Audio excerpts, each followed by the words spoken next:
Les cafés philo que nous organisons depuis 2017-18, donc ça fait quand même 6-7 ans, ne sont pas fréquentés par les femmes. Donc ça c'est un fait incontestable. Alors on peut l'expliquer de différentes façons, bien sûr, mais le fait est qu'elles ne sont pas à l'aise dans ce genre de réunion. C'est peut-être pas les cafés philo classiques, c'est les cafés philo où on cherche une vérité, les cafés philo philosophiques.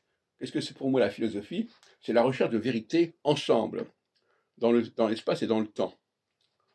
Donc quelqu'un qui n'a pas cette mentalité, eh bien il n'est pas à son aise dans ce genre de réunion.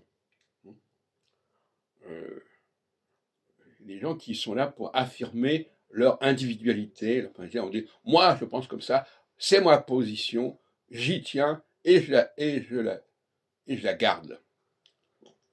Quelqu'un qui vient comme ça en disant première chose que je vais sortir, je vais y tenir comme la prunelle de mes yeux et je n'en changerai pas, c'est quelque chose qui est insupportable à mes yeux. Donc il y a eu très peu de tentatives de ce genre, et c'est significatif, c'est quand même caractéristique, ça, c'est comme quelque chose qui fait sens. Les femmes ne sont pas à l'aise dans ce genre de réunion, voilà, c'est un fait.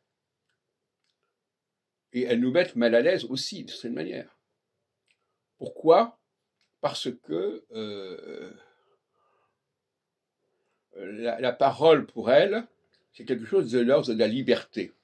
C'est-à-dire qu'on a le droit de dire ce qu'on veut,